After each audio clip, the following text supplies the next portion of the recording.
Assalamualaikum warahmatullahi wabarakatuh. Saya Fatina Hayanisa dari kelas PMT 6B NIM 11810521657. Adapun tujuan pembuatan video ini sebagai tugas akhir dari mata kuliah Perencanaan Pembelajaran Matematika. Dalam video ini yang akan dibahas yaitu mengenai rencana pelaksanaan pembelajaran atau yang sering kita sebut dengan RPP. RPP ini terkait dalam mata pelajaran matematika di sekolah. RPP yang akan dibahas pada video ini ada 3, yaitu RPP daring, RPP luring, dan RPP tatap muka. Yang pertama yaitu ada rencana pelaksanaan pembelajaran daring atau RPP daring. Dalam mata pelajaran matematika wajib, materi pokoknya mengenai program linier, kelas 11 pada semester ganjil, alokasi waktunya 2 jam pelajaran atau 1 kali tatap muka, kemudian kompetensi dasarnya itu 3.4 dan 4.4. Pertemuan kedua, RPP ini digunakan pada pertemuan kedua. Kemudian kompetensi dasar. Yang pertama menjelaskan program linier 2 variabel dan metode penyelesaiannya dengan menggunakan masalah kontekstual. Yang kedua, menyelesaikan masalah kontekstual yang berkaitan dengan program linier 2 variabel. Adapun tujuan pembelajarannya yaitu dengan menggunakan model discovery learning, diharapkan siswa mampu merancang model matematika dari masalah nyata dengan benar, menggambar daerah penyelesaian dengan benar, serta mampu menentukan nilai optimum dengan tepat. Kemudian langkah-langkah pembelajaran daring, ada kegiatan pendahuluan yaitu melalui media daring WhatsApp kelas yang sudah dibuat, guru mengucapkan salam pembuka. Dan kemudian guru memberikan link absensi melalui Google Form untuk diisi oleh siswa. Setelah itu, guru mengajak siswa untuk bergabung dalam Google Meet atau Zoom. Kemudian guru memimpin doa bersama sebelum memulai pembelajaran daring. Kemudian guru menjelaskan tujuan dan manfaat dari penguasaan KD. Selanjutnya masuk ke kegiatan inti, yaitu melalui grup WhatsApp, guru memberikan rangsangan berupa contoh permasalahan kontekstual yang berkaitan dengan konsep nilai optimum. Siswa diminta untuk mengamati contoh tersebut dan guru membimbing siswa menemukan jawabannya. Siswa diarahkan untuk mencari contoh-contoh lain di internet berkaitan dengan masalah tersebut. Kemudian, guru membentuk kelas menjadi beberapa kelompok kecil dan membuatkan grup WhatsApp yang di dalamnya terdapat guru sebagai anggotanya. Guru memberikan permasalahan lagi untuk tingkat permasalahan yang lebih kompleks dalam LKS tentang materi menentukan nilai optimum yang dikirimkan melalui grup WhatsApp yang sudah dibentuk. Siswa kemudian mengidentifikasi masalah yang disajikan dalam LKS. Peserta didik melakukan diskusi dalam kelompok kecil untuk mengumpulkan dan menganalisis informasi berkaitan dengan program linier melalui media WhatsApp. Guru mengamati kegiatan siswa dalam grup. Kemudian peserta didik berdiskusi dalam mengolah data yang telah dikumpulkan untuk memecahkan masalah yang ada pada LKS. Kemudian guru melakukan bimbingan kepada kelompok kecil dalam menyelesaikan permasalahan dan mengerjakan LKS. Peserta didik menyampaikan hasil diskusi secara bergantian dan kelompok yang lain saling menanggapi melalui grup WhatsApp kelas. Kemudian yang terakhir dari kegiatan inti ini adalah peserta didik menyampaikan kesimpulannya mengenai hasil kegiatan diskusi kelompok mereka. Kegiatan penutup, guru bersama peserta didik memperbaiki hasil unggah pekerjaan peserta didik dan menyimpulkan pembelajaran yang telah dilaksanakan melalui grup WhatsApp kelas. Guru juga memberikan tugas yang harus diselesaikan oleh peserta didik dan diunggah ke dalam tautan yang disiapkan dengan batasan waktu yang sudah disepakati. Di sini bisa menggunakan Google Classroom. Kemudian guru memberikan ungkapan terima kasih kepada peserta didik yang telah disiplin belajar dalam keadaan seperti pandemi ini. Guru juga memberikan informasi materi pertemuan berikutnya, yaitu aplikasi program linier dalam kehidupan sehari-hari. Kemudian mengakhiri pembelajaran dengan melakukan doa bersama dan tidak lupa mengingatkan untuk selalu mematuhi protokol kesehatan. Selanjutnya untuk penilaian, di sini saya pakai untuk penilaian sikap itu penilaian observasi. Kemudian pengetahuan, peserta didik mengerjakan latihan soal yang ada di Google Form dan melampirkan cara penyelesaiannya. Yang ketiga itu keterampilan penilaian portofolio. Selanjutnya lampiran instrumen penilaian dan rubrik penskoran. Yang pertama untuk penilaian pengetahuan atau penilaian tes tertulis. Lembar penilaian tes tertulisnya di sini ada tabel yang berisikan nama lengkap, aspek penilaian dan nilai. Yang ini rubrik penilaiannya. Untuk soal nomor 1, jika cara penyelesaiannya tepat dan hasilnya benar akan mendapatkan skor 20. Kemudian yang cara penyelesaian tepat tetapi hasilnya salah, skornya 10. Cara penyelesaiannya salah, skornya 5. Jika cara penyelesaian salah dan hasilnya salah, itu akan mendapat skor 0. Begitu sama sampai soal kelima. Nah, untuk nilainya, cara menghitung nilainya itu skor yang diperoleh dibagi 100 dikalikan 100%. Yang kedua, ada penilaian sikap. Nah, di sini ada lembar pengamatan penilaian observasi. Penilaian observasi ini berdasarkan pengamatan sikap dan perilaku siswa sehari-hari selama pembelajaran, terkait dengan proses pembelajaran maupun secara umum. Pengamatannya langsung dilakukan oleh guru. Untuk tabelnya, di sini ada nama lengkap, kemudian ada aspek yang dinilai oleh guru, ada disiplinnya, ada aktif dan tanggung jawab, serta skor akhir.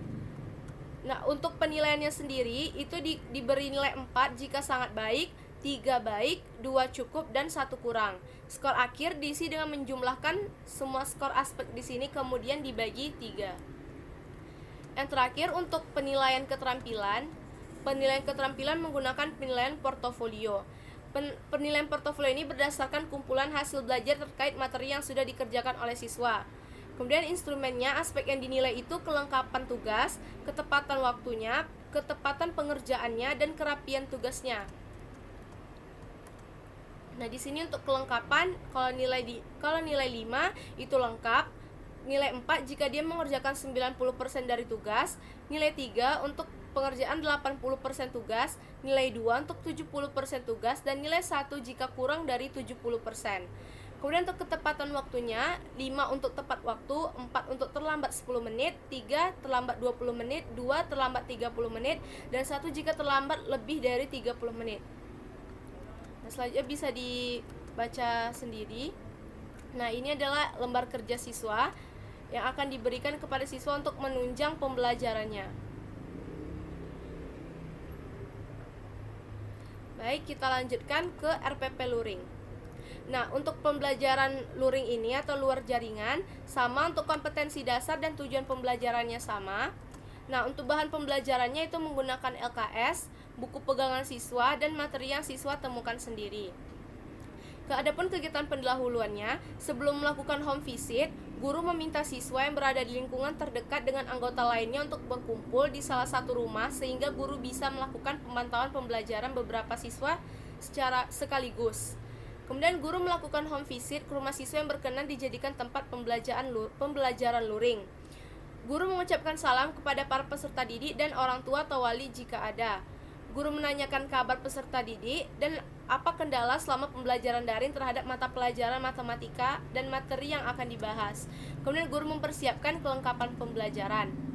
Kegiatan intinya, guru pertama mereview materi sebelumnya yang berkaitan dengan materi hari ini kepada siswa.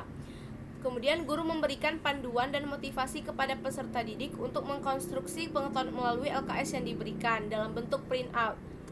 Kemudian guru memberikan kesempatan kepada siswa untuk menemukan sendiri pengetahuannya melalui kegiatan mengamati, bertanya, mengumpulkan data, dan menyimpulkan melalui ilustrasi yang terdapat dalam LKS.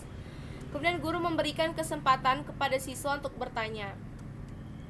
Kegiatan penutupnya, guru memberikan tugas sebagai pendalaman materi yang harus diselesaikan oleh peserta didik dan diberikan langsung kepada guru di sekolah.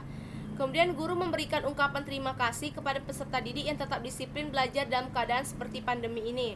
Yang terakhir, guru juga memberikan informasi materi pertemuan berikutnya, yaitu aplikasi program linier dalam kehidupan sehari-hari.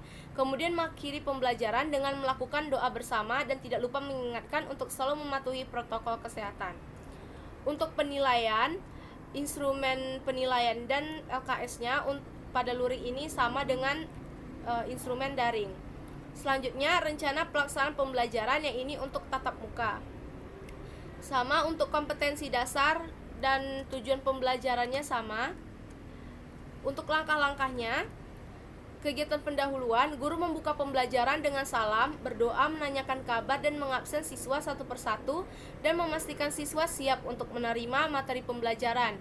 Kemudian siswa mendengarkan dan menanggapi cerita yang disampaikan guru tentang konsep dan permasalahan dari pembelajaran nilai optimum dalam kehidupan sehari-hari sebagai pengantar materi program linier tepatnya pada penentuan nilai optimum. Kemudian guru menyampaikan tujuan pembelajaran kepada siswa. Kegiatan intinya, guru mengingatkan kembali atau mereview materi sebelumnya yang berhubungan dengan materi hari ini.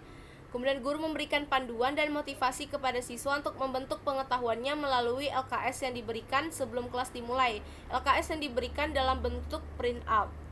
Kemudian guru memberikan kesempatan kepada peserta didik untuk menemukan sendiri pengetahuannya melalui kegiatan mengamati, bertanya, mengumpulkan data, dan menyimpulkan melalui ilustrasi yang ada pada LKS. Kemudian guru memberikan kesempatan siswa untuk bertanya. Guru juga membantu siswa dalam menjabarkan hubungan materi sebelumnya dengan materi selanjutnya, serta menyimpulkan segala pengetahuan yang didapatkan siswa pada hari ini. Guru juga melakukan penilaian dari kegiatan nyata yang dilakukan oleh siswa selama proses pembelajaran. Penilaian kegiatan nyata ini masuk ke dalam penilaian sikap atau penilaian observasi. Kegiatan penutupnya, guru memberikan tugas sebagai pendalaman materi yang harus diselesaikan oleh peserta didik dan akan dikoreksi di pertemuan selanjutnya. Kemudian guru menanyakan kepada siswa mengenai kesan belajar hari ini. Guru dan siswa sama-sama melakukan pengambilan kesimpulan tentang pembelajaran yang dilakukan. Guru menyampaikan materi untuk pertemuan selanjutnya dan guru mengakhiri pembelajaran dengan salam. Sama seperti RPP daring dan luring, penilaian, instrumen penilaian dan LKS yang digunakan sama. Baik, sekian dulu untuk video kali ini. Terima kasih sudah menyaksikan. Semoga video ini bisa bermanfaat bagi teman-teman yang menonton video ini. Mohon maaf apabila ada kesalahan dan kekurangan. Saya akhiri, assalamualaikum warahmatullahi wabarakatuh.